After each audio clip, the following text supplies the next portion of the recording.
And students నిజంగా only exams కోసమే formula బేస్డ్గా చదువుతూ నష్టం ఏంటి అంటే ఇప్పుడు మీరు అన్నట్టు ఇప్పుడు ప్రాక్టికల్ ఏదైతే రియల్ లైఫ్ అప్లికేషన్స్ ఉన్నాయో ఆప్టిట్యూడ్లో వాళ్ళు ఫార్ములా బేస్డ్గా అప్రోచ్ అయ్యి ఎగ్జామ్స్ క్రాక్ చేస్తే ఎగ్జామ్స్ వరకే క్రాక్ చేయగలుగుతారు కానీ దాని రియల్ లైఫ్లో అప్లికబిలిటీ ఏదైతే ఉందో దాన్ని వాడుకోలేరు.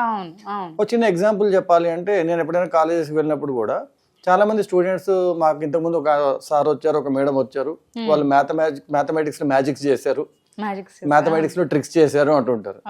సో మీరు కూడా ఏమైనా ట్రిక్స్ చెప్పండి సార్, షార్ట్ కట్స్ చెప్పండి సార్ అంటుంటారు. అసలు బేసిక్ గా ఫస్ట్ మనం చెప్పాల్సిన విషయం ఏంటి అంటే నేను చాలా మందిని అడిగిన క్వశ్చన్ కూడా ట్రిక్ అంటే ఏంటి, కానీ యాక్చువల్ గా ట్రిక్ అంటే ఇంగ్లీష్ లో ఉన్న మీనింగ్ ఏంటంటే మోసం అని. సో ఒక అతను మిమ్మల్ని ట్రిక్ చేసాడు అంటే మిమ్మల్ని మోసం చేసాడు అని అర్థం.